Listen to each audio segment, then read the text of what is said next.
دیکھیں یہ تقدیس ہو یا یہ اردو میں جو ورڈ ہم استعمال کرتے ہیں مقدس، کہ یہ رشتہ بڑا مقدس ہے، یہ مقام بڑا مقدس ہے، اللہ کی ہستی بڑی مقدس ہے، نبی کریم صلی اللہ علیہ وسلم کے حوالے سے ہم یہ تقدیس تقدس رکھتے ہیں اپنے دل میں. تو یہ یاد رکھیے کہ وہ ہستی یا وہ مقام کہ جس کے لیے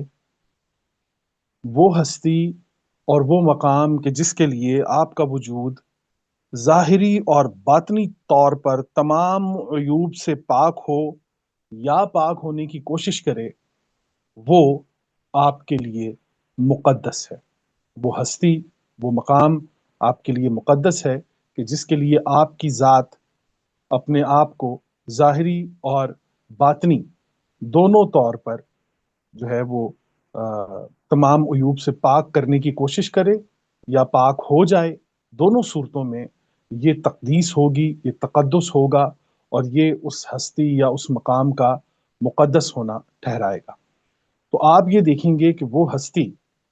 اب جب ہم قدوس کی بات کرتے ہیں تو ایک اور بھی بڑی اہم ترین چیز جو میں سمجھتا ہوں کہ جس کے بارے میں ہمیں معلوم ہونا چاہیے، وہ یہ ہے کہ قدوس وہ صفت ہے کہ یہ تمام اسماء الحسنہ، اللہ کے نام کے علاوہ تمام اسماء الحسنہ کے اندر آپ کو یہ تقدیس، یہ تقدس دکھائی دے گا. یعنی کہ اللہ رحمان ہے تو وہ رحمان القدوس ہے، اللہ رحیم ہے تو وہ رحیم القدوس ہے، وہ الجبار ہے تو جبار القدوس ہے. وہ قدوس کیوں ہے؟ اس کی بنیادی وجہ یہ ہے کہ قدوس کہتے ہیں وہ ہستی جو تمام عیوب، تمام عیب سے اور نقائص سے پاک ہو، صاف ہو. تو جب ہم اللہ تعالیٰ کی تمام صفات کا نام لیں گے، رحمان ہو، رحیم ہو، سلام ہو، مومن ہو، الجبار ہو، غفور ہو، غفار ہو، یہ تمام تر جتنے اسم آئیں گے، یہ تمام اسم اپنے مقام پر، اپنی حیت کے اندر، اپنی ویلیوز کے اندر، یہ تمام تر نام جتنے بھی ہیں یہ قدوس کے ساتھ، ان کے اندر تقدیس آپ کو دکھائی دے گی، اللہ کی صفت القدوس دکھائی دے گی. کیونکہ یہ قدوس اللہ کی یہ جو صفت ہے، یہ اللہ کے باقی تمام تر ناموں میں، ان تمام تر ناموں کے اندر سے وہ تمام تر جتنی بھی چیزیں ہیں ان کو پاک کرتی ہے اور اسے یونیک بنا کے رکھ دیتی ہے. تو جب وہ اسے یونیک بناتی ہے تو یہ اس کا تقدس ہوتا ہے، پھر وہ اسم، وہ صفت ہمارے لیے مقدس ہو جاتی ہے. تو ایک تو یہ آپ اپنے ذہن میں رکھیے کہ ہم نے آپ کے سامنے یہ بات رکھی ہے کہ قدوس کا معنی ہوتا ہے وہ ہستی یا وہ مقام کہ جس کے لیے آپ کا وجود ظاہری اور باطنی طور پر اپنے آپ کو تمام عیوب سے پاک رکھے یا پاک رکھنے کی کوشش کرے. یہ ہستی اور یہ مقام آپ کے لیے مقدس ہے. یہیں سے آپ کو تقدیس بھی سمجھ آئے گی، تقدس بھی سمجھ آ جائے گا. اچھا جی، دوسری بات یہ ہے کہ القدوس وہ ہستی کہ جس کے بارے میں ذہن و قلب میں ایسا خیال بھی نہ آئے کہ وہ ناقص ہے یا اس میں کچھ ناممکن ہے. تو القدسیہ کے اندر ایک چیز ہم نے یہ بھی ذہن میں رکھنی ہے کہ پچھلے پروگرامز کی طرح ہم بتاتے چلے آئے ہیں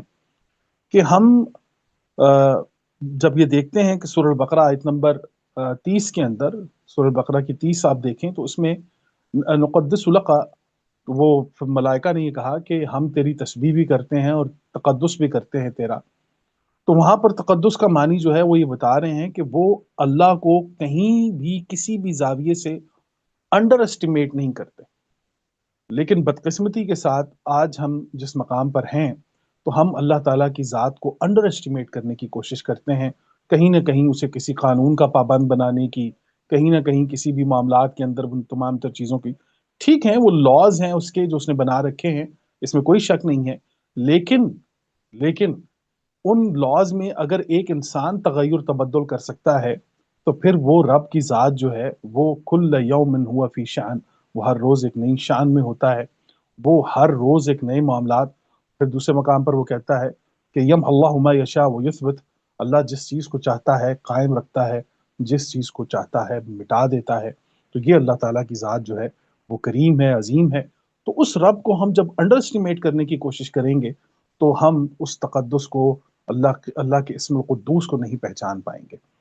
تو القدوس کو جب ہم نے یہ دیکھنا ہے تو پھر وہ تمام تر نقائص سے پاک ہے،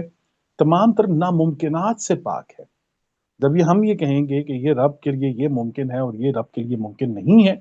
تو اس طرح کا تصور جو ہے یہ اسم القدوس کا صحیح فہم نہیں ہے۔ القدوس کا صحیح فہم یہ ہے کہ وہ رب اپنے تمام تر چیزیں جتنی بھی ہیں ان میں وہ اس کے لیے خیر ہے، اور اس کی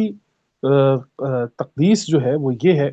کہ وہ اپنی خود تعریف کرتا چلا آیا ہے، اور وہ بتاتا چلا آیا ہے قرآن کریم کے اندر کہ وہ اللہ لا الہ الا هو الحی القیوم، وہ حی بھی ہے، قیوم بھی ہے، لا تاخذ سنۃ ولا نوم، اسے نہ نیند آتی ہے نہ اونگ آتی ہے۔ اب یہ تمام تر وہ چیزیں کہ جو ہمارے ہاں نقائص ہیں، کہ ہمارے نقائص ہیں کہ ہم نہیں لگاتار جاگ سکتے، ہم وہ تمام تر کام نہیں کر سکتے، تو یہ امپاسبلٹیز جو ہمارے لیے امپاسبلٹیز ہیں، وہ اللہ تعالیٰ کی ہاں وہ کسی بھی چیز کا کوئی اثر نہیں ہو رہا اللہ تعالیٰ کی ذات پر۔ تو ایک یہ بھی بات ذہن میں رکھیں کہ وہ ہستی جو کسی پر کوئی، جس پر کسی کوئی شے اثر انداز نہ ہو، وہ قدوس ہے۔ وہ ہستی جس پر کوئی بھی شے اثر انداز نہ ہو، اسے قدوس کہا جاتا ہے۔